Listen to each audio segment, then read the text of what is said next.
thought this to be an error. But, although Ammon had the god Milcom, and though Chemosh was a god of Moab, those related nations worshipped many gods. Solomon even wrongly brought the worship of Chemosh into Israel, because of his foreign wives. JG 11. 24. 1K 11. 1, 7, 8, 33. 2K 23. 13. Furthermore, Chemosh may mean subduer, conqueror, according to some scholars. See Gesenius's Hebrew and Chaldee Lexicon, translated by S. Tregels, 1901, p. 401. Jephthah may have called attention to this god as being given credit by the Ammonites for subduing or conquering others and giving them land. Jephthah's vow. Jephthah now saw that a fight with Ammon was God's will. With God's spirit energizing him, he led his army to the fight. Similar to Jacob's action some 600 years previously, Jephthah made a vow, demonstrating his wholehearted desire for Jehovah's direction and attributing any success he would have to Jehovah. JG 11. 30, 31. GE 28. 20-22 Jehovah heard his vow with favor, and the Ammonites were subdued. JG 11. 32, 33. Did Jephthah have in mind human sacrifice when he vowed to present as a burnt offering the first one coming out of his house? Some critics and scholars have condemned Jephthah for his vow, having the view that Jephthah followed the practice of other nations. O textoi acute miritra longo. Jephthah 28 mind that Jehovah's spirit was on Jephthah at the time. This would prevent any rash vow on Jephthah's part. How, then, would the person coming out to meet Jephthah to congratulate him on his victory become Jehovah's and be offered up as a burnt offering? JG 11. 31. Persons could be devoted to Jehovah's exclusive service in connection with the sanctuary. It was a right that parents could exercise. Samuel was one such person, promised to tabernacle service by vow of his mother Hannah before his birth. This vow was approved by her husband Elkanah. As soon as Samuel was weaned, Hannah offered him at the sanctuary. Along with him, Hannah brought an animal sacrifice. Once a one. 11, 22-28. 2. 11 Samson was another child especially devoted to God's service as a Nazirit. JG 13. 2-5, 11-14. Compare the father's authority over a daughter as outlined in New 30. 3-5, 16. When Jephthah brought his daughter to the sanctuary, which was in Shiloh at that time, he undoubtedly accompanied his presentation of her with an animal burnt offering. According to the law, a burnt offering was slaughtered, skinned, and cut up. The intestines and shakes were washed, and its body, head and all, was burned on the altar. The 1. 3-9 The wholeness of such offering represented full, unqualified, wholehearted dedication to Jehovah, and when it accompanied another offering as, for example, when the burnt offering followed the sin offering on the Day of Atonement, it constituted an appeal to Jehovah to accept that other offering. The 16. 3, 5, 6, 11, 15, 24. It was a real sacrifice on the part of both Jephthah and his daughter, for he had no other child. JG 11.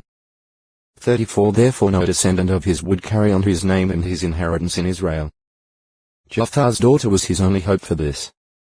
She wept, not over her death, but over her virginity, for it was the desire of every Israelite man and woman to have children and to keep the family name and inheritance alive.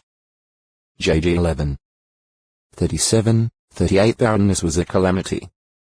But Jephthah's daughter never had relations with a man. Had these words applied only to the time prior to the carrying out of the vow, they would have been superfluous, for she is specifically said to have been a virgin.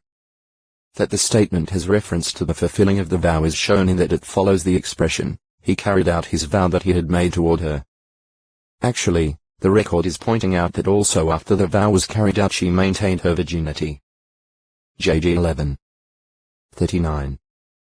Compare enderings in KJ. Die. Ig. NW. Moreover, Jephthah's daughter was visited from year to year by her companions to give her commendation. JG 11. 40 The Hebrew word Tana, used here, also occurs at Judges 5. 11, and in that text is variously rendered recount NW, rehearse KJ, recounted at, repeat RS. The word is defined in a Hebrew and Chaldee lexicon edited by B. Davis, 1957, p. 693 as to repeat, to rehearse. At Judges 11. 40 the King James Version renders the term lament, but the margin reads talk with. As Jephthah's daughter served at the sanctuary, doubtless like other Nethinim given ones devoted to sanctuary service, there was much she could do. These persons served in gathering wood, drawing water, doing repair work, and undoubtedly performing many other tasks as assistants to the priests and Levites there. Jos 9. 21, 23, 27. Es 7. 24. 8. 20. Eni 3. 26. Ephraimites resist Jephthah? The Ephraimites, who considered themselves the dominant tribe of northern Israel including Gilead, proudly refused to acknowledge Jephthah and sought to justify themselves. So they worked up a false charge as an excuse for taking offense against him. A like attitude had been shown by them years before, in Judge Gideon's time. JG 8. 1. They claimed that Jephthah failed to call them to the fight against Ammon, and they threatened to burn Jephthah's house over him. JGO text to acute miritra longo, Job 29 libera, and at Hebrews 11. 32 he is listed among the faithful cloud of witnesses. Hope 12. 1. Jephaneji middle.funner. 1. Father of the Judean spy Caleb and, likely, the father of Kenaz. New 13. 2, 3, 6. 1 ch 4. 15. JG 1. 13 Jephanua was a Kenizite associated with the tribe of Judah. Jos 14. 6, 14. 2. A prominent member of the tribe of Asher. 1 ch 7. 38, 40. Jeraji Ra lunar month. A son of Joktan whose descendants may have settled somewhere in Arabia. GE 10. 26-29. 1 ch 1. 20. See Joktan. Dramil G middle dot Rami middle dot L may God show mercy. God has shown mercy. 1. The firstborn of Judah's grandson Hezron. The royal and messianic lineage passed through Dramil's brother Ram, apparently the same as Ani. An extensive genealogy is included for Dramil's descendants, some of whom inhabited the southern part of Judah. 1 ch 2. 4, 5, 9-15, 25-42. 1 ch 27. 10. Lu 3. 33. 2. Son or descendant of a Merarite Levite named Kish. 1 ch 24. 26, 29. 23. 21. 3. One of the 3 men sent by King Jehoiakim in his 5th year to seize Jeremiah and Baruch. They returned empty-handed, however, for Jehovah kept his faithful servants concealed. J 36. 9, 26. Since Jehoiakim's successor and presumed firstborn Jehoiachin was only about 12 years old during his father's 5th year of rule, other sons of Jehoiakim were likely still younger, too young to be sent on such a mission as Dramil's. 2 Chi 23. 36. 24. 6, 8 Therefore, Dramil's being called the son of the king might mean, not that he was an offspring of the king, but that he was a member of the royal household or an official of royal descent. Of interest is the discovery of a seal impression, said to be from the 7th century BCE that reads, belonging to Dramil the king's son. Israel Exploration Journal, Jerusalem, 1978, Volume 28, p. 53. Dramilites G middle dot Rami middle dot L middle dot ites of belonging to Dramil. The descendants of Judah through Dramil son of Hezron. 1 ch 2. 4, 9, 25-27, 33, 42 The Dramilites live in the southern part of Judah, apparently in the same general region as the Amalekites, Jeshurites, and Gerzites whom David raided while residing among the Philistines as a fugitive from King Saul. When returning from such raids, David would ambiguously report that these raids had been made upon the south of Judah, and upon the south of the Jerahmeelites, and upon the south of the Kenites. Philistine king Achish, therefore, assumed that David had raided Israelites, thus making himself a stench to his countrymen and enhancing his value to Achish. 1 Sir 27. 7-12 In reality, David later shared spoils of war with the older men in the cities of the Jerahmeelites. 1 Sir 30. 26, 29.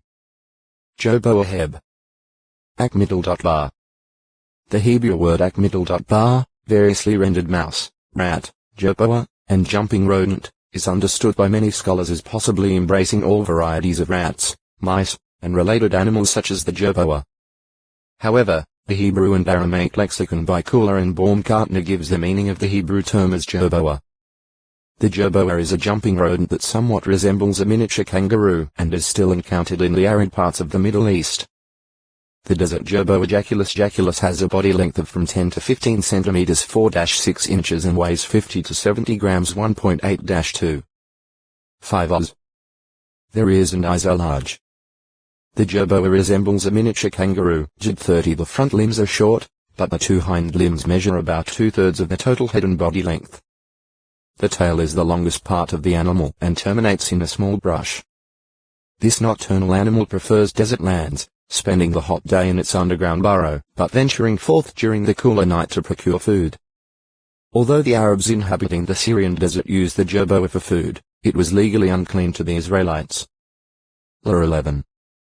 29 But it seems that apostate Israelites ignored this prohibition of the law. Issa 66. 17. FTN. Jerboas are destructive to grain and other crops.